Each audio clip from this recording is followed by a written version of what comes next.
অকলীয়া অঞ্চলত এক ক্ৰিয়াসুলভ পৰিৱেশ ৰচনাৰ অৰ্থে আমি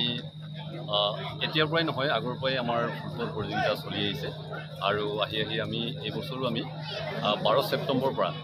আজি তাৰিখলৈকে আমাৰ খেল অনুষ্ঠিত হৈ আছে আৰু আজি আমাৰ চূড়ান্ত খেল আৰু এই চূড়ান্ত খেলত বহুত দৰ্শক চাৰিওফালে দৰ্শক সমাৱেশ হৈছে আৰু অকল এইখন চূড়ান্ত খেল এইখনতে অকল সমাৱেশ পোৱা নাই আগৰ 12 তাৰিখৰ পৰাও আমাৰ ইয়াত যথেষ্ট দৰ্শক মানে সমবেত হয় আৰু বহুত উৎসাহ উদ্দীপনাৰে তেখেতসকল আহে আৰু আমাৰ সপোন এটা আছে সেই সপোনটো হৈছে যে এই প্লেগ্ৰাউণ্ডখন আমাৰ এখন উন্নত প্লেগ্ৰাউণ্ড হিচাপে আমি উন্নীত কৰিব বিচাৰিছোঁ আৰু তাৰ কাৰণে ৰাইজৰ মাজতো সেই সজাগতা সৃষ্টি কৰিবৰ কাৰণে এই খেলখন আমি এইবাৰ বিশেষভাৱে অনুষ্ঠিত কৰিছোঁ আৰু এই খেলখনত আমাৰ সৰ্বমুঠ 48টা দলে যোগদান কৰিছিল আৰু 48টা দল আপোনাৰ বিভিন্ন জিলাৰ পৰা আহিছে ডিব্ৰুগড় জিলাৰ পৰা আহিছে শিৱসাগৰ জিলাৰ পৰা আহিছে আৰু তেখেতসকলে যথেষ্ট উন্নত মানদণ্ডৰ খেল প্ৰদৰ্শন কৰিছিল আৰু আহি আজি চূড়ান্ত খেলখন অনুষ্ঠিত হৈছে আমাৰ অকলীয়া স্থানীয় দলটোৰ লগত আৰু আমাৰ ডিব্ৰুগড় দল এই দুইটা দলৰ মাজত এতিয়া আমাৰ চূড়ান্ত খেল অনুষ্ঠিত হৈ আছে তো ইয়াৰ আগতেই প্ৰাক মুহূৰ্তত এই খেলখনৰ প্ৰাক মুহূৰ্তত আমাৰ এখন প্ৰদৰ্শনীমূলক মহিলা খেলো অনুষ্ঠিত হ'ল আৰু সেই মহিলা দলকেইটা হৈছে আমাৰ যোৰহাটৰ পৰা আহিছে আৰু এটি ডিব্ৰুগড় আছিলে আৰু এই খেলখনত আমাৰ ডিব্ৰুগড় দলটিয়ে 2-0 গলত বিজয়ী হৈছে আৰু এই খেলখনেও আমাৰ দৰ্শকসকলক আমাৰ ক্ৰীড়ামোদী ৰাইজক যথেষ্ট মানে আনন্দ আৰু উৎসাহিত কৰি তুলিছে আমাৰ আজি যিখন চূড়ান্ত ফুটবল খেল প্ৰতিযোগিতা আজি অনুষ্ঠিত হৈছে অকলীয়া উচ্চ মাধ্যমিক বিদ্যালয় খেলপথাৰত এই খেলখনি শুভাৰম্ভ হৈছিল 2024 চনৰে 12 ছেপ্টেম্বৰৰ তাৰিখৰ পৰা আজি আজি 6 অক্টোবৰ তাৰিখ আমি পালোহি আজি চূড়ান্ত খেলখন অনুষ্ঠিত হৈছে আৰু আমাৰ ইয়াৰ যিসকল যুৱক বিশেষকৈ অফুলীয়া অঞ্চলৰ যিসকল যুৱক আৰু অফুলীয়া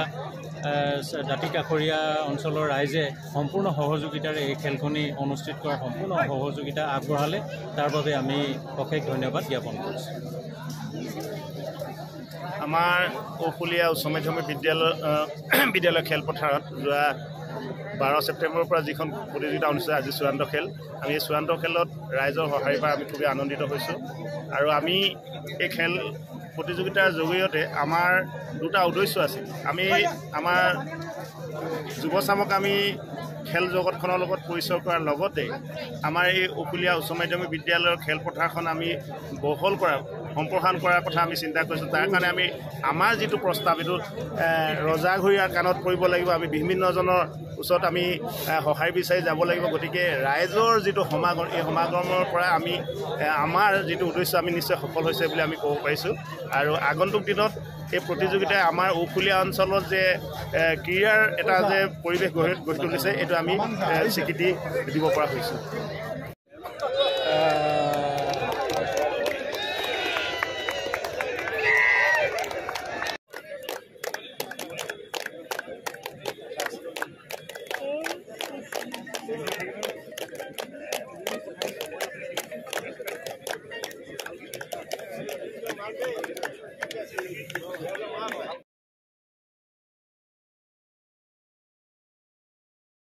মুনিন বৰাদেৱে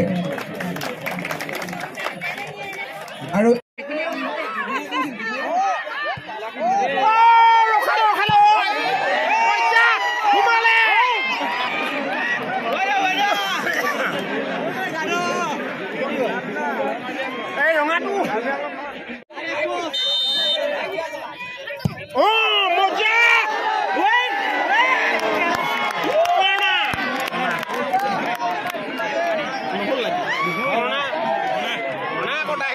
ধৰিব পৰা নাই ন